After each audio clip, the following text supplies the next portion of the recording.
자, 오늘은 요한계시록 21장입니다.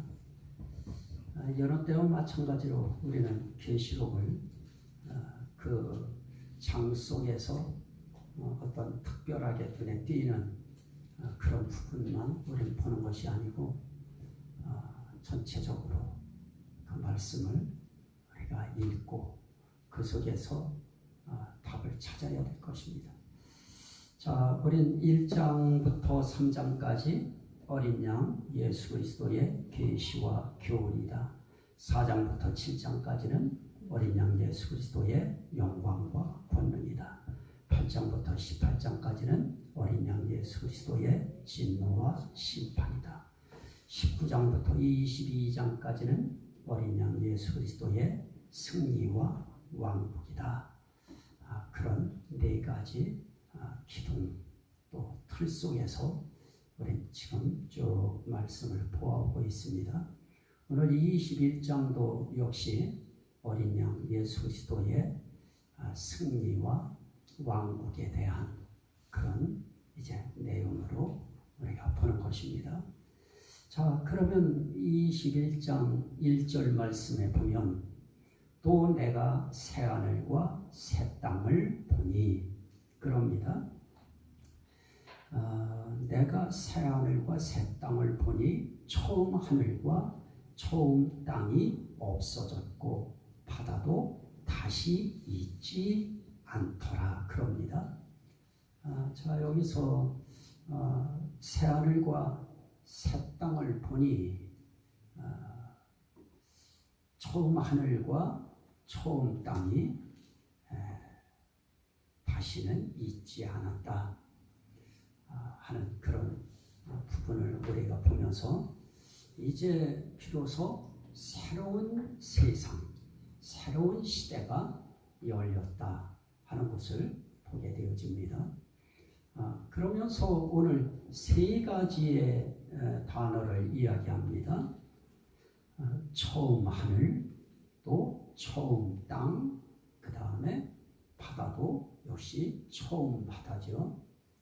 처음 하늘과 처음 땅과 처음 바다가 다시는 있지 아니하더라. 이제는 세계 속에서 하나님의 역사 속에서 이 세 가지는 이제 사라지는 것입니다. 더 이상 보고 싶어도 볼 수 없는 그런 하늘, 그런 땅, 그런 바다가 이제 역사 속에서 사라지는 그런 때가 올 것입니다. 그래서 지금 이 하늘 봐두는 것입니다. 땅도 지금 많이 봐두는 겁니다. 바다도 볼 수 있을 때 많이 보아두는 것입니다. 그러나 어느 때가 되어지면 우리가 그렇게 보면서 아름다워했던 하늘, 그렇게 보면서 시귀를 떠올리게 했던 땅, 보면서 바다의 정취를 느끼며 노래를 불렀던 그런 바다의 그런 의미는 더 이상 가치 없는, 의미 없는 그런 것으로 이제 전락되어지고 소멸되어지는 그런 때가 옵니다. 그 전까지는 이 하늘은 의미도 있습니다. 세상에 있는 처음 땅도 어떤 가치가 있을 것입니다. 바다도 나름의 의미가 있습니다. 그런데 왜 굳이 이렇게 처음 하늘, 처음 땅, 처음 바다가 이제 다시는 보이지 않는다 하는 이 표현을 왜 강조했을까 하는 그런 점에 대해서 우리는 한번 보아야 될 것입니다. 계시록 12장 7절.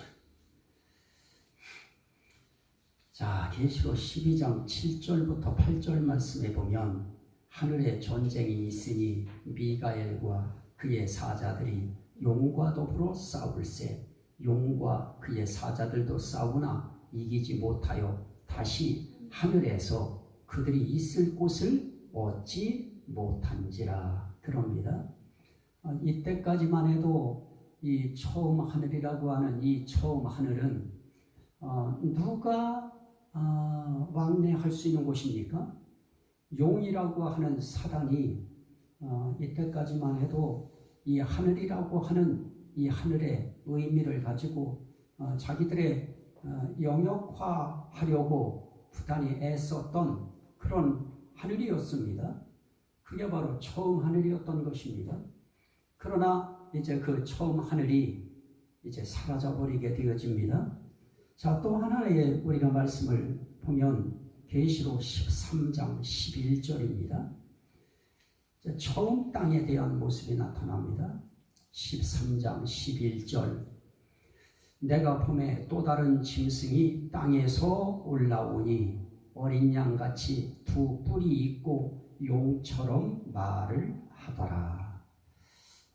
이 땅, 이 처음 땅, 이 둘째 짐승이 올라온 그 땅이 바로 처음 땅이었던 것입니다. 결국 처음 하늘이라고 하는 이 처음 하늘은 사단이 자기 존재의 영역을 삼으려고 부단히 노력했던 그런 하늘이었습니다.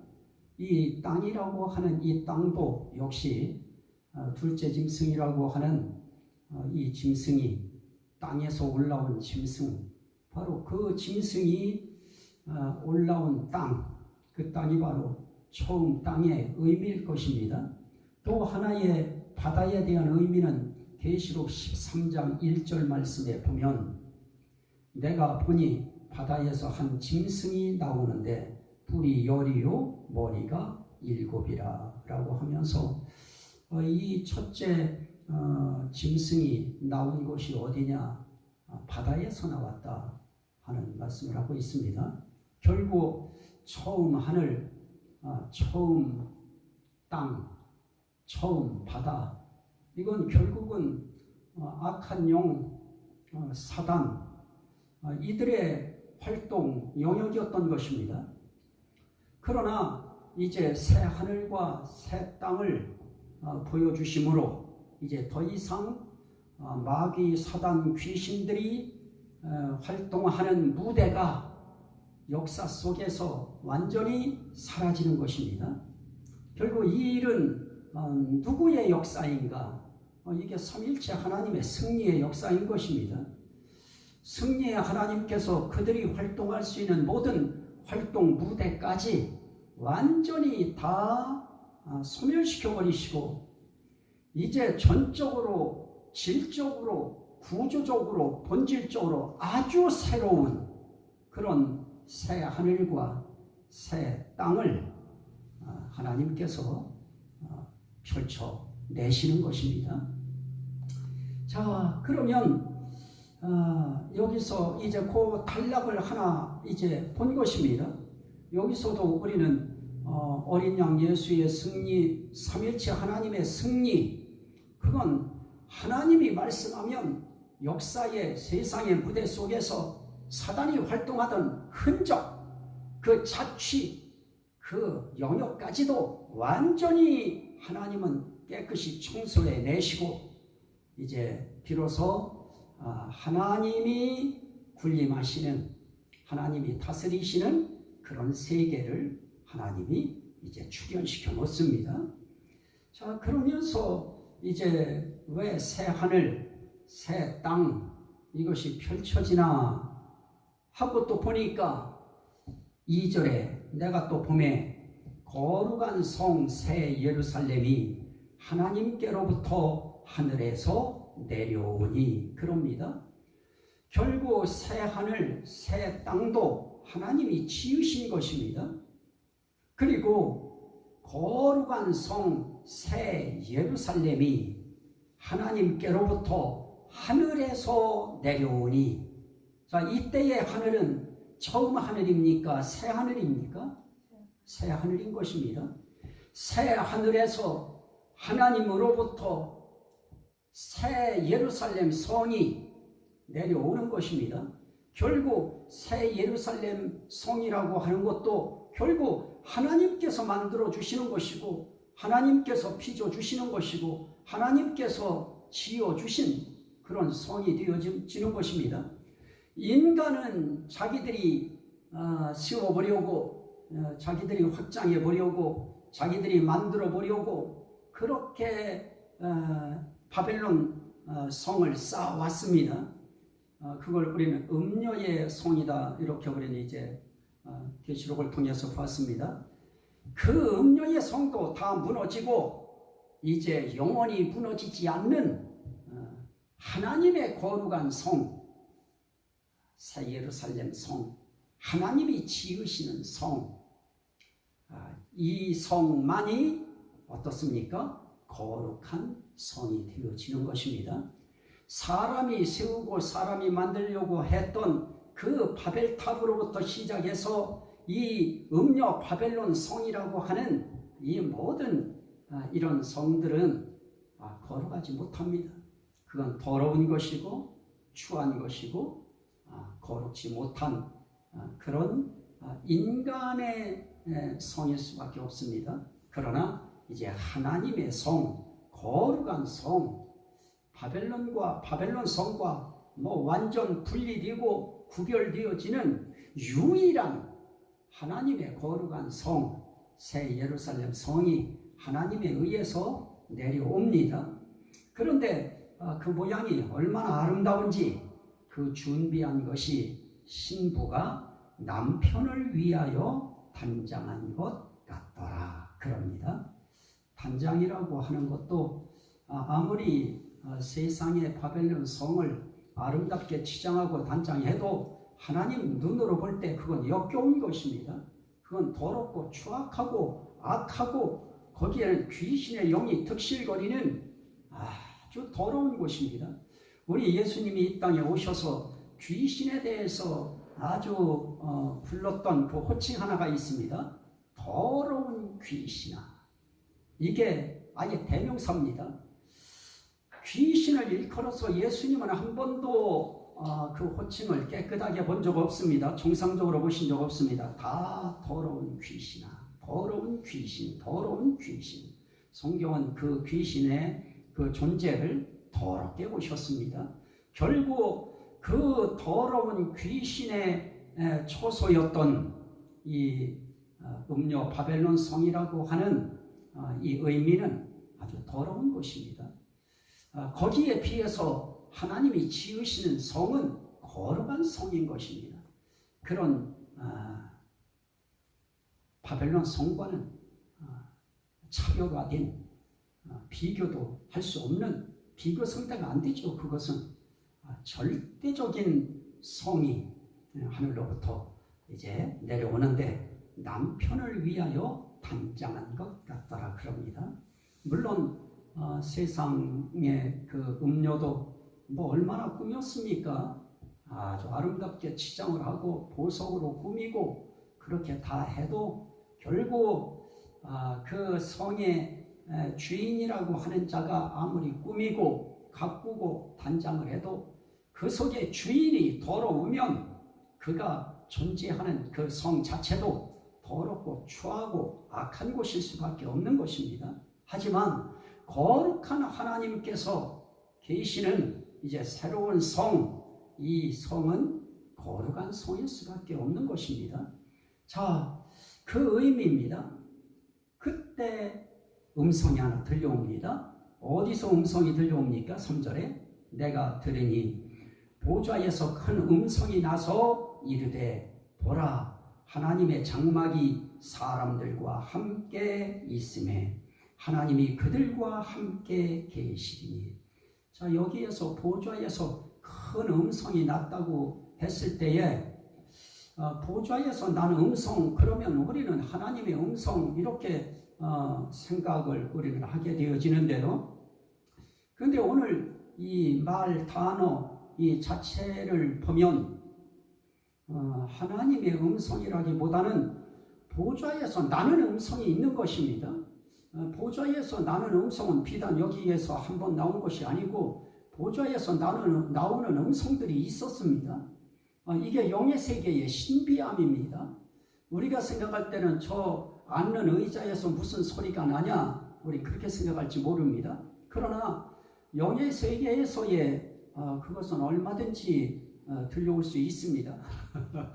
어떤 때는 환청 같은 소리 여러분들이 아마 들어보셨는지 모르겠습니다. 우리가 살아가는 우리의 인간 세계 속에서도 음성이 주 귀에 들려오는데 너무나 생생하게 들려옵니다. 내가 분명히 방에 있고 분명히 거기에 공간 속에 나 혼자밖에 없는데 그런데 분명한 소리로 단어가 쫙 들려옵니다. 그래서 깜짝 놀래가지고 좌우를 둘러보면 아무도 없습니다. 근데 분명한 음성이 딱 들려옵니다. 알아들을 수 있는 음성이 들려옵니다. 인간 세계에서도 그러하거늘 하나님의 세계, 영의 세계에서 보좌에서 음성이 났다 하는 이 말을 굳이 천사의 음성이다 이렇게 갖다가 이야기 만들어 거기다가 붙일 필요 없는 것입니다. 영의 세계에서는 보좌에서 음성이 날 수 있습니다. 그냥 그렇게 우리는 이해하고 보좌에서 음성이 났는데 대체 어떤 음성이 났는가? 이 음성 내용이 중요한 것입니다. 자, 한번 보시죠. 보라, 하나님의 장막이 사람들과 함께 있음에 하나님이 그들과 함께 계시리니 그들은 하나님의 백성이 되고 하나님은 친히 그들과 함께 계셔서 모든 눈물을 그 눈에서 닦아 주시니 다시는 사망이 없고 애통하는 것이나 곡하는 것이나 아픈 것이 다시 있지 아니하리니 처음 것들이 다 지나갔음이라라 그럽니다. 자, 여기서 지금 강조하려고 하는 것이 무엇입니까? 거룩한 성 새 예루살렘이 내려오는 것을 보게 하신 이유가 뭘까요? 그 거룩한 성에서 이루어질 일, 이 귀한 일, 가치 있는 일, 지금 그 일을 지금 말씀해 주시는 것입니다. 그걸 지금 보좌에서 음성이 나서 지금 그걸 가르쳐 주는 것입니다. 하나님의 장막이 사람들과 함께 있음에 이제 비로소 거룩한 성이라고 하는 이 성이 그 성 가운데에 어떤 역사가 있느냐? 하나님이 사람들과 함께 있는 역사. 이게 중요한 것입니다. 그러면서 하나님이 그들과 함께 계시니 이것이 무엇이었습니까? 우리 하나님의 애타는 열망이었습니다. 우리 하나님의 오매불망 원하던 소원이었습니다. 우리 하나님의 뜨거운 그 애절한 그 심정에서 묻어나는 하나의 하나님의 뜻이 있다고 하면 난 너희들과 함께 살고 싶다. 난 너희와 함께 있고 싶다. 그거 아니었습니까? 에덴 동산에서 하나님이 함께 하고 싶었습니다. 그들과 함께 살고 싶었습니다. 함께 있고 싶었습니다. 그곳에 하나님이 계시고 싶었습니다. 그런데 그곳이 범죄의 현장이 되어버렸습니다. 그래서 그들과 함께 있을 수 없는 것입니다. 그러나 이제 거룩한 성 새 예루살렘, 이곳은 하나님의 장막이 사람들과 함께 있는 곳입니다. 그리고 하나님이 사람들과 함께 계실 수 있는 그런 장소가 되어지는 것입니다.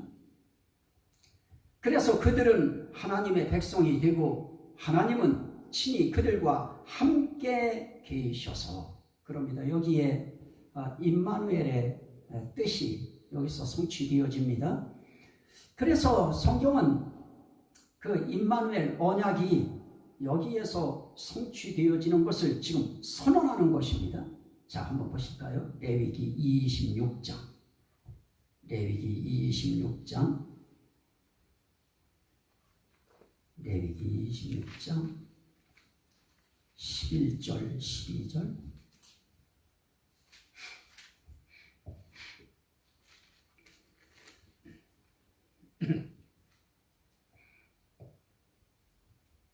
자, 11절 말씀입니다. 내가 내 성막을 너희 중에 세우리니 내 마음이 너희를 싫어하지 아니할 것이며 나는 너희 중에 행하여 너희의 하나님이 되고 너희는 내 백성이 될 것이니라. 자, 결국 여기서 이야기하는 성막이라고 하는 것도 결국 이 성막을 확대하고 펼치면 결국은 새 예루살렘 성 거기까지 올라가게 되어지는 것입니다. 이 성막을 통하여 하나님이 하시려고 하는 그 의도가 무엇이었습니까? 나는 너희 중에 행하여 너희의 하나님이 되고 그리고 너희는 내 백성이 될 것이니라. 다시 말씀드리면 이 성막을 통하여 나는 너희 가운데에 하나님으로 있을 것이다. 다시 말하면 나는 너희 속에 함께할 것이다. 그 의미 말씀하시려고 하는 것입니다. 자, 그 다음에 계시록 37장 27절 계시록 37장 27절 내 초소가 그들 가운데 있을 것이며 나는 그들의 하나님이 되고 그들은 내 백성이 되리라. 내 성소가 영원토록 그들 가운데 있으리니 내가 이스라엘을 거룩하게 하는 여호와인 줄을 열국이 알리라 하셨다 하라. 내 성소, 그것을 하나님은 내 초소라. 결국 성막, 또 성막 속에 성소, 이것을 하나님은 내 초소라. 내 초소가 무엇입니까? 내가 있을 곳이라. 그러면서 내 초소가 그들 가운데 있을 것이며, 하나님의 초소가 백성 가운데 있다고 하는 것은 하나님이 백성 가운데 계시다는 것입니다. 그리고 나는 그들의 하나님이 되고 그들은 내 백성이 되리라. 그런데 내 성소가 영원토록 그들 가운데 있으리.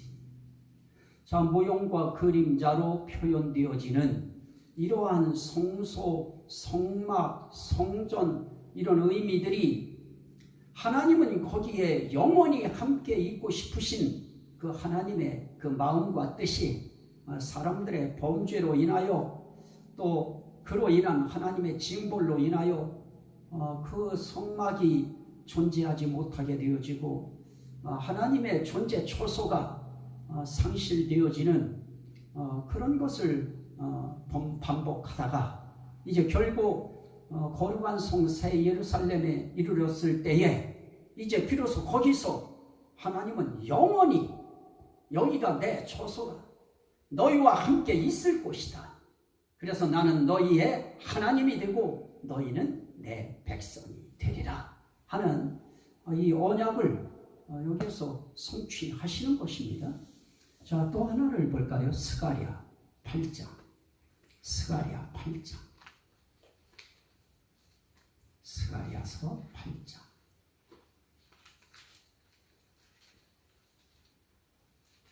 스가랴 8장.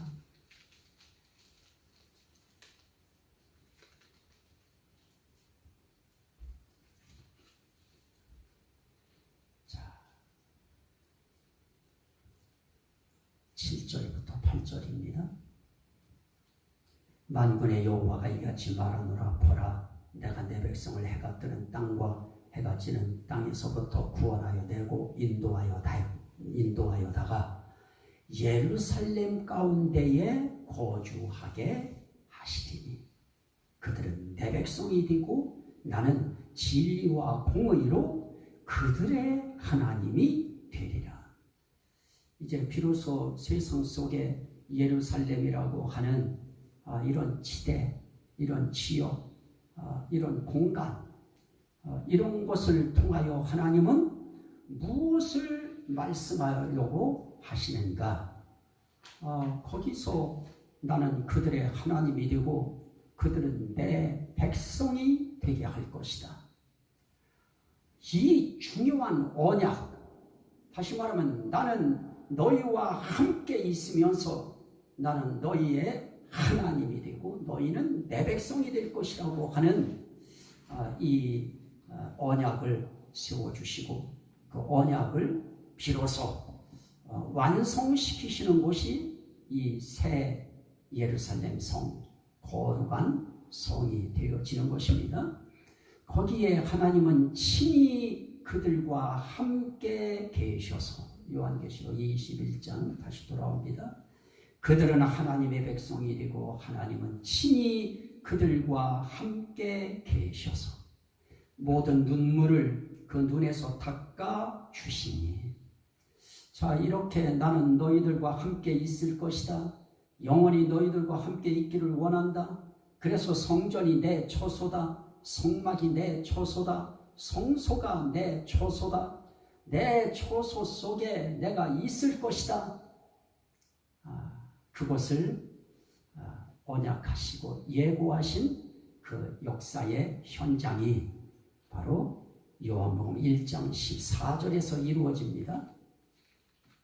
요한복음 1장 14절, 말씀이 육신이 되어 우리 가운데 거하시매 우리가 그의 영광을 보니 아버지의 독생자의 영광이요 은혜와 진리가 충만하더라. 그럽니다. 말씀이 육신이 되어 우리 가운데 거하시매. 자, 구약시대에는 모형과 그림자로 성막을 통하여 하나님이 그 가운데 계셨습니다. 성전을 통하여 그 가운데 계시고 성소를 통하여 하나님이 그 가운데 내 처소를 삼겠다고 말씀하시고 내 발의 처소를 거기 두겠다고 말씀하신 그분이 이제 비로소 이 세상 속에 성전이 되어서 오십니다. 말씀이 육신이 되어 우리 가운데 거하시네. 성전 되신 그분이, 육신의 성전 되신 그분이 육신이 되어서 우리 가운데 거하시면서 임마누엘 하시는 것입니다. 그 임마누엘의 완성이 이제 비로소 이제 새 예루살렘 성에서 이루어지는데, 그때 비로소 모든 눈물을 그 눈에서 닦아주시니 다시는 사망이 없고 애통하는 것이나 곡하는 것이나 아픈 것이 다시 있지 아니하리니 처음 것들이 다 지나갔음이로라. 자, 왜 사망이 없고, 왜 애통하는 것이 없고, 곡하는 것이 없고, 왜 아픈 것이 없는가? 거기에 호티라고 하는 그 헬라어를 사용해서 그 이유는 처음 것들이 다 지나갔기 때문이라, 이렇게 해석이 원문에서는 되어집니다. 자, 어쨌든 이렇게 거룩한 성 새 예루살렘이라고 하는 성이 하나님으로부터 지어져서 내려올 때 그 의미 속엔 나는 이제 너희와 영원히 함께 있는다. 나는 너희와 친히 함께 있을 것이다. 이 의미를 우리에게 다시 강화시켜 주시면서 나는 너희의 하나님이 되고 너희는 내 백성이 될 것이라고 하는 것을 다시 한번 여기서 선포하시는 것입니다. 자, 그러면서 이제 비로소 5절, 보좌에 앉으신 이가 이르시되, 그럽니다. 이제 비로소 하나님이 말씀하시는 것입니다. 보라, 내가 만물을 새롭게 하노라. 자, 한번 에베소서 4장 6절 말씀을 보시죠. 에베소서 4장 6절 말씀. 보라, 내가 만물을 새롭게 하노라. 자, 그분이 어떤 분이신가? 하나님도 한 분이시요 곧 만유의 아버지시라.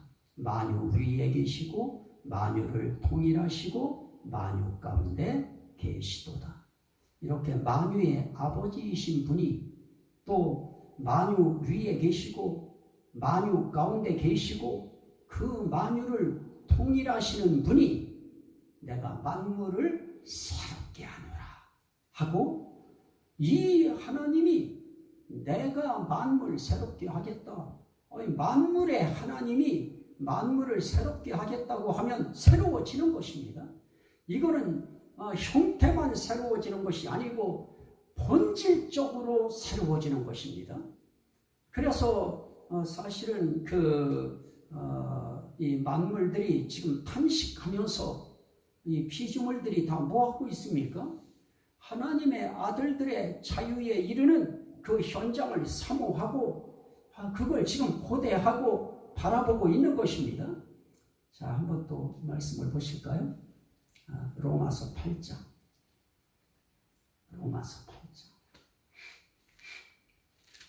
로마서 8장 18절부터 22절입니다. 생각하건대 현재의 고난은 장차 우리에게 나타날 영광과 비교할 수 없도다. 피조물이 고대하는 바는, 다시 말하면 만물이 고대하는 바는 하나님의 아들들이 나타나는 것이니, 피조물이 허무한 데 굴복하는 것은 자기 뜻이 아니요 오직 굴복하게 하시는 이로 말미암으리라.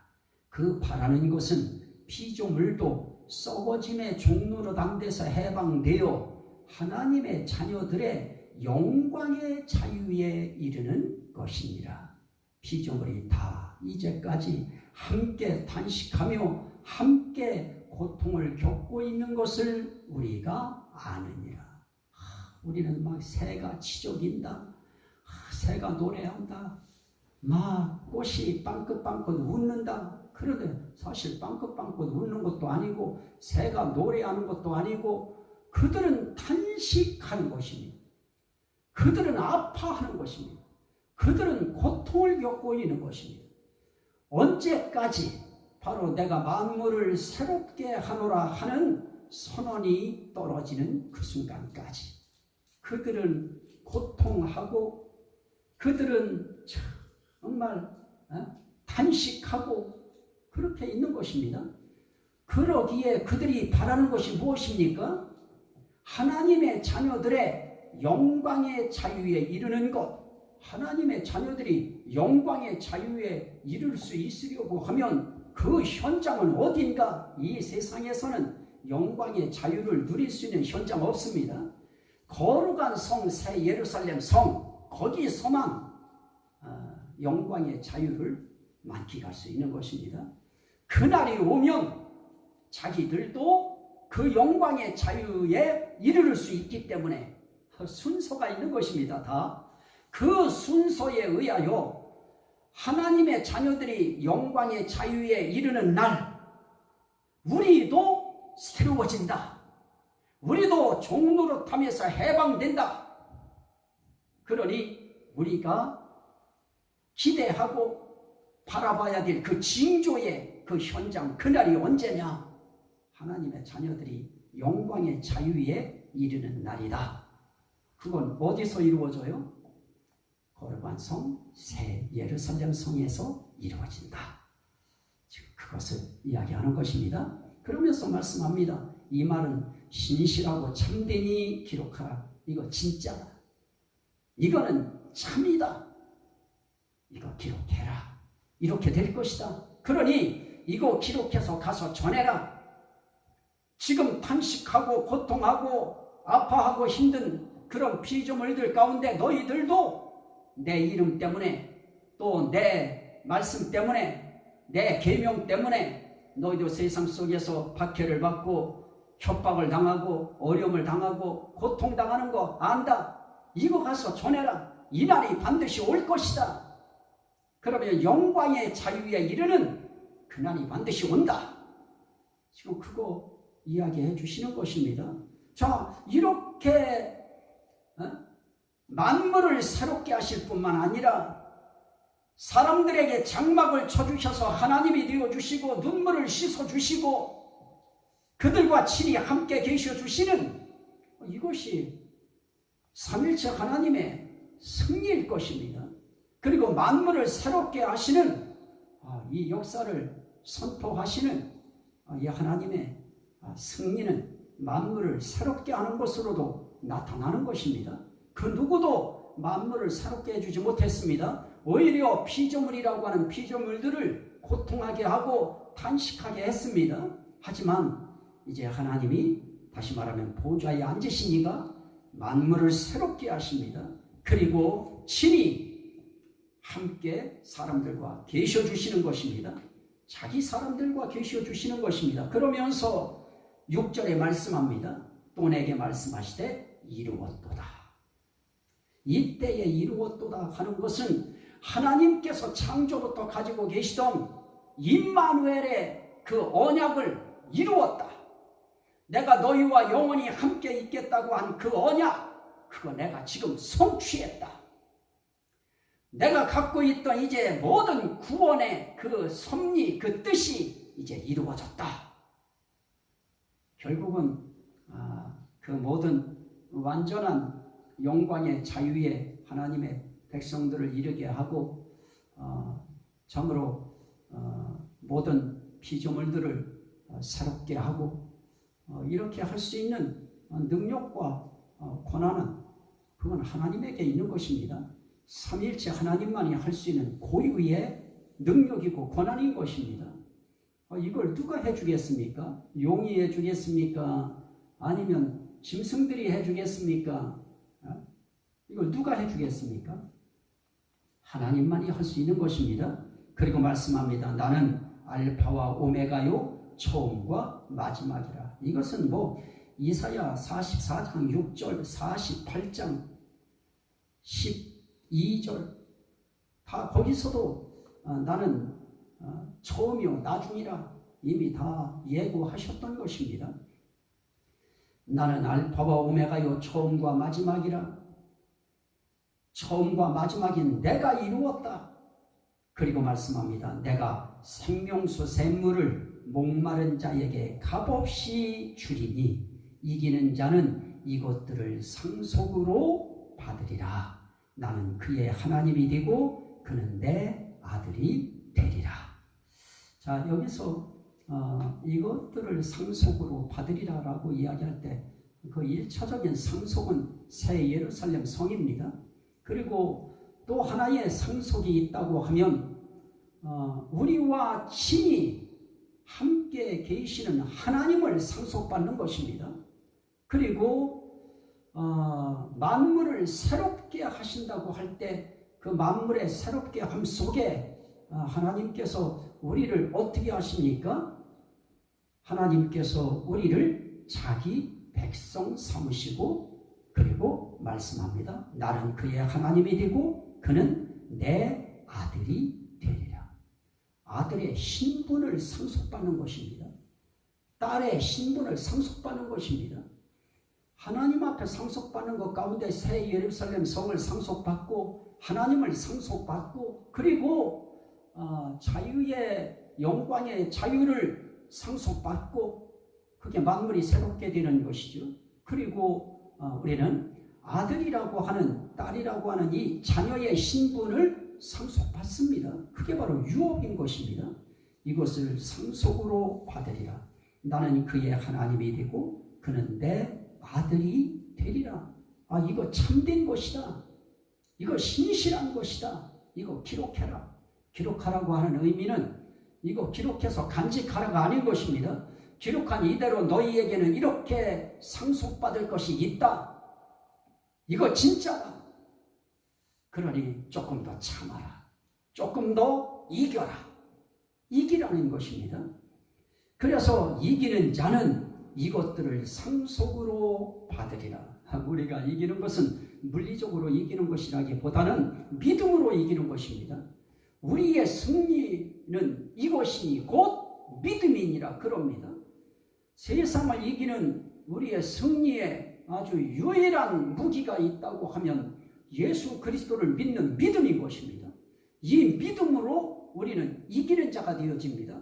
항상 어떤 상황 속에서도 예수 그리스도의 이름에 누가 되지 않도록 우리 예수의 이름에 영광이 되도록 우리가 답을 그쪽에 깃발을 꽂을 때 우리는 항상 이기는 자가 될 수 있습니다.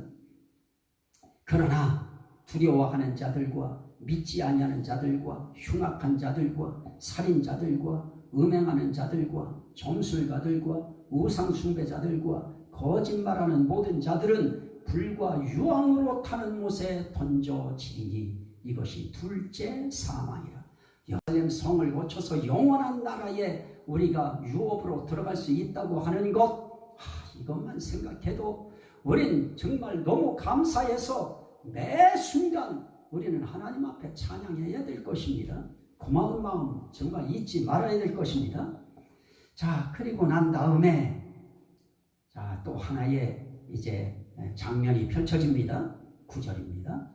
7대접을 가지고 마지막 7재앙을 담은 7천사 중 하나가 나와서 내게 말하여 이르되 이리 오라. 내가 신부 곧 어린 양의 아내를 내게 보이리라.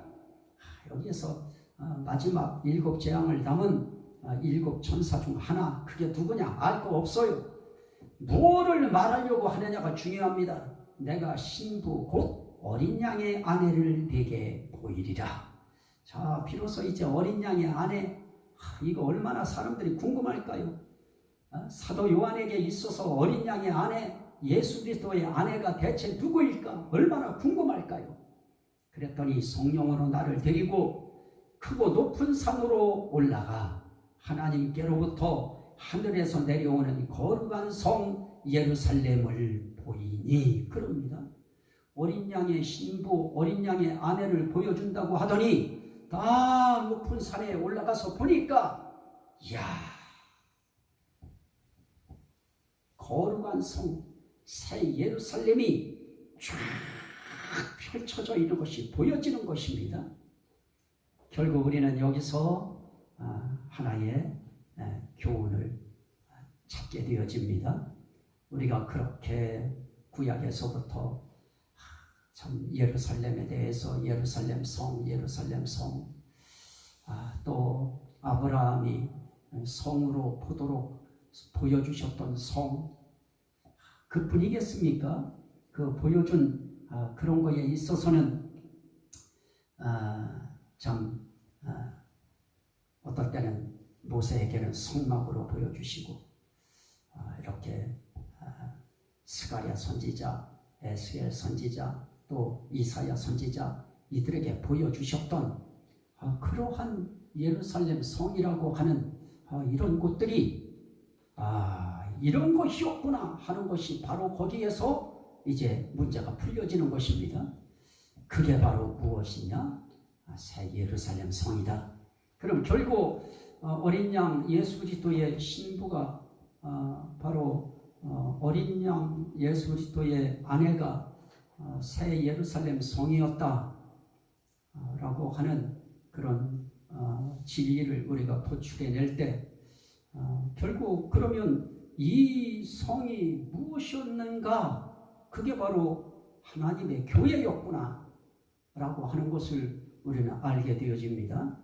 그래서 우리는 여기서 그 아름다움이 어떤 것인가 하고 보니까 11절에 하나님의 영광이 있어 그 성의 빛이 지극히 귀한 보석 같고 벽옥과 수정같이 맑더라 라고 이야기할 때, 그 새 예루살렘 성의 그 아름다움이 얼마나 아름다운지 쭉 지금 말씀을 하고 있습니다. 그러나 중요한 건 무엇입니까? 거기에 뭐 보석이 있고 벽옥이 있고 그런 것으로 지어져서 정금으로 성이 되어 있고 이렇게 되어져서 아름다운 것일까요? 아닌 것입니다. 거기에 재료가 좋다고 아름다운 것이 아니고 하나님의 영광이 있기 때문에 그 모든 성이 아름다운 것이었습니다. 그래서 우리는 여기서 하나님의 영광이 있어, 이 단어 놓치면 그 뒤에 아무리 이게 뭐 얼마의 가격이 가는 그런 곳이다, 이쪽으로 끌고 가면 안 됩니다. 하나님의 영광이 있기에 그 좋은 재료가 있음에도 불구하고 거기에 하나님의 영광이 비칠 때 비로소 빛나는 성이 되고, 중요한 건 무엇입니까? 오늘 우리가 하나님 앞에 하나님의 어린 양의 신부라고 할 때 우리 한 사람 한 사람이 우리가 우리를 가꾸고 우리가 우리를 관리해서 우리가 우리를 정말 아름답게 좋은 재료로 만들어서 우리가 아름다워지고 빛나는 것이 아닌 것입니다. 하나님의 영광이 우리에게 비출 때 비로소 우리는 하나님의 아름다운 어린 양의 신부로서의 아름다움이 드러나는 것입니다. 문제는 무엇입니까? 하나님의 영광이 우리에게 항상 있느냐 없느냐, 이것이 중요한 것입니다. 하나님의 영광이 있어. 오늘 우리에게 하나님의 영광이 있습니까? 우리의 하루의 삶 속에 하나님의 영광이 있습니까? 하나님의 영광이 있는 그 삶은 빛나는 삶입니다. 그거는 정말 지극히 귀한 보석 같은 삶이 되고 벽옥 같은 삶이 되어지고 수정같이 맑은 그런 삶이 이루어지는 것은 하나님의 영광이 있을 때, 그때 이루어지는 것입니다. 그뿐 아니라 크고 높은 성곽이 있습니다. 그리고 12문이 있습니다. 그런데 12문에 한 문에 천사 하나씩 12천사가 있습니다. 그리고 그 문들 위에 이름이 써 있습니다. 어떤 이름입니까? 이스라엘 자손 12지파의 이름들이라. 동쪽에 세 문, 북쪽에 세 문, 남쪽에 세 문, 서쪽에 세 문. 그래서 동서남북 이 세 문 합해서 12문인데요. 거기에 이스라엘 12지파의 이름들이 써 있습니다. 그리고 그 성의 성곽에는 기초석이 있는데요. 12기초석이 있습니다. 그 12기초석 위에 어린 양의 12사도의 12이름들이 있습니다. 또 내게 말하는 자가 그 성과 그 문들과 성곽을 측량하려고 금 갈대를 가졌더라. 그 성은 네모가 반듯하여 길이와 너비가 같은지라. 그 갈대자로 그 성을 측량하니 12,000스타디온이요 길이와 너비와 높이가 같더라. 그 성곽을 측량함에 144규빗이니 사람의 측량 곧 천사의 측량이라. 그 성곽은 벽옥으로 쌓였고 그 성은 정금인데 맑은 유리 같더라. 그 성의 성곽의 기초성은 각색 보석으로 꾸몄는데 첫째 기초성은 벽옥이요, 둘째는 남보석이요, 셋째는 옥수요, 넷째는 녹보석이요, 다섯째는 홍만호요, 여섯째는 홍보석이요, 일곱째는 황옥이요, 여덟째는 노곡이요, 아홉째는 담황옥이요, 열째는 비취옥이요, 열한째는 청옥이요, 열두째는 자수정이라. 자, 이렇게 아름답고 영광되게 그렇게 성곽의 기초석이 되어 있고, 그리고 이 기초석 위에 어린 양의 12사도의 이름이 되어 있는데, 그것은 그 기초석이 보석으로 꾸며 있어서 아름다운 것이 아니고 하나님의 영광이 있기에 기초석이 아름답고 영광이 있기에 그 문들이 아름다운 것입니다. 그래서 문도 다 그 문이 이 문도 그냥 보통 문이 아닌 것입니다. 이것도 다. 자, 21절.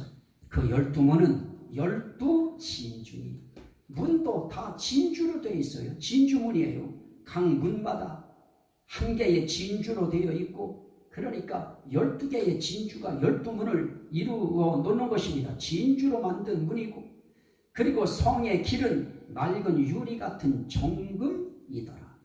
정금길을 거닐며라고 이야기할 때 새 예루살렘 성에 이게 이렇게 아름다운 곳인 것입니다. 자, 여기서 우리는 이런 것들 황옥이 어떻고 노곡이 어떻고 담황옥이 어떤 의미고 이런 거짓말 치지 말라는 거예요. 그 의미가 거기에 있는 것이 아닌 것입니다. 이 의미의 가장 중요한 것은 하나님의 영광이 있는 어린 양의 신부다. 어린 양의 그 신부인 새 예루살렘 성은 이렇게 이루어져 있다. 그리고 그것을 우리에게 이야기하면서 12지파라고 하는 12지파의 이름과 12사도라고 하는 구약과 신약을 대표하는 그러한 이름들로 구성되어진 하나님의 영광으로 이루어진 그러한 새 예루살렘 성. 결국 우리는 안 그렇습니까? 우리가 그리스도의 몸된 교회가 되어지고 우리가 어린 양 예수 그리스도의 신부가 되어지는 데에는 구약의 12지파라고 하는 그 지파의 그 역사의 이것과 또 12 사도들의 그 복음, 그것을 통해서 빚어진 것이 오늘날 우리 교회 아니겠습니까? 결국은 우리도 하나님의 영광이 덮인 그러한 신부로서 우리가 하루하루를 살아가는데요. 그런데 성경은 이렇게 이야기합니다. 22절에 성 안에서 볼 수 없는 것이 하나 있었습니다. 성전을 보지 못하였으니. 성 안에 성전이 있어야 되는데 성전이 없어요. 그래서 보니까 이는 주 하나님 곧 전능하신 이와 및 어린 양이 그 성전이시니라. 하나님 또 어린 양, 다시 말하면 삼위일체 하나님이 성전 되셔서 품어주시는 것입니다. 참 이게 아이러니함입니다. 그래서 이 계시록의 이 의미는 새 예루살렘 성이라고 할 때 그 의미는 결국은 몇 중의 의미가 여기에 다중의 의미가 포함되어 있는 것입니다. 우리 한 사람 한 사람이 그러면 교회된 우리가 새 예루살렘 성인데 굳이 거기를 바라볼 필요가 무엇이 있느냐?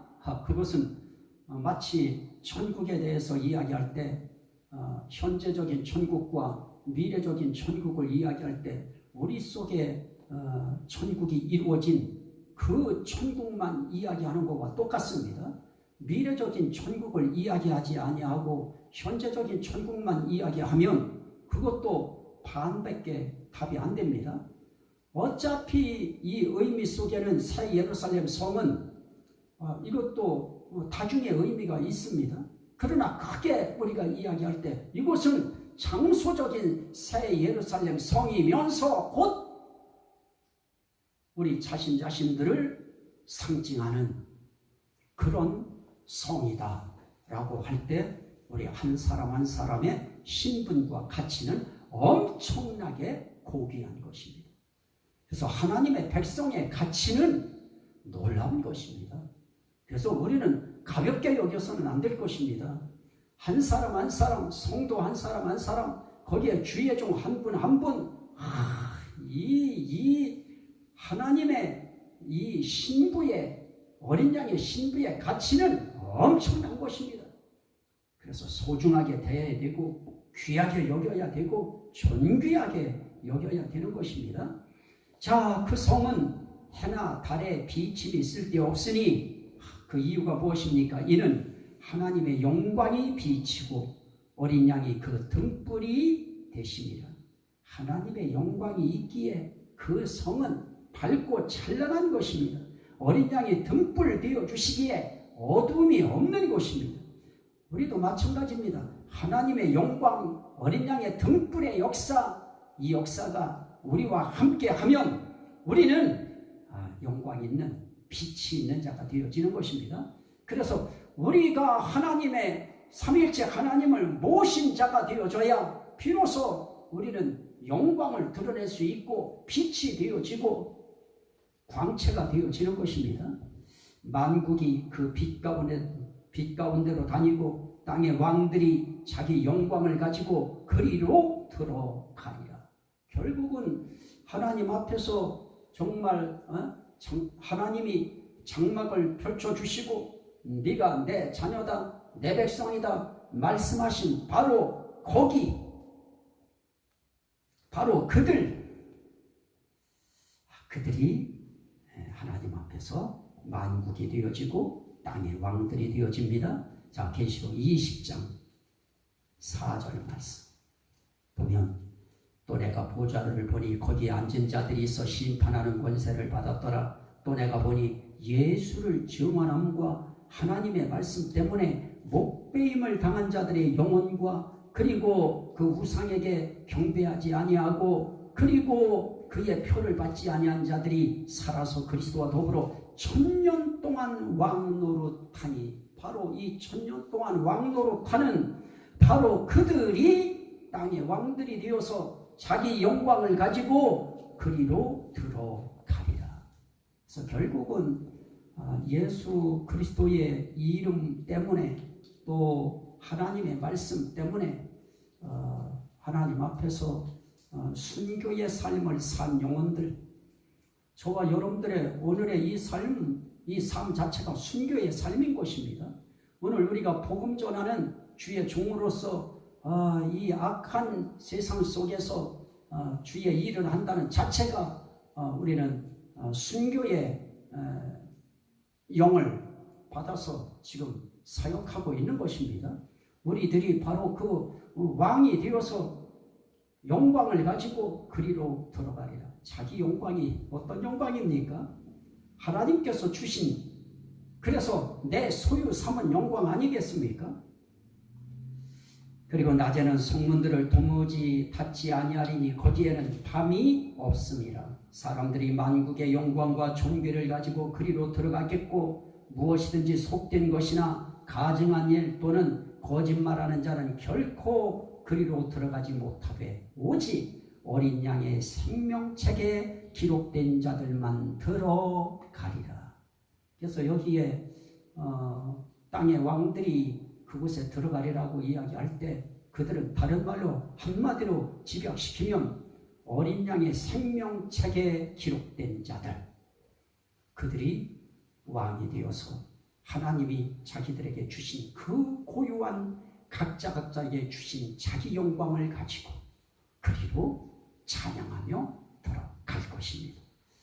여기까지가 이 계시록 21장의 내용인데요. 자, 여기서 우리는 어린 양 예수 그리스도의 승리, 삼일체 하나님의 승리를 보는 것입니다.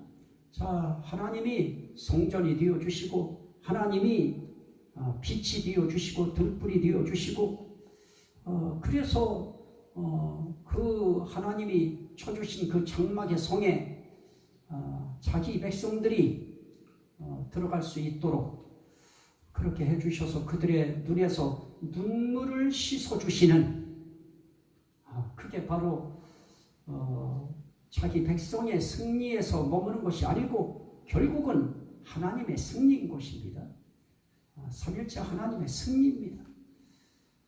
그리고 그 나라가 그것에 펼쳐지는 것입니다. 이것이 계시록 21장에서 주는 교훈입니다. 자, 여기까지 오늘 보고 촬영은 마치도록 그렇게 합니다. 자,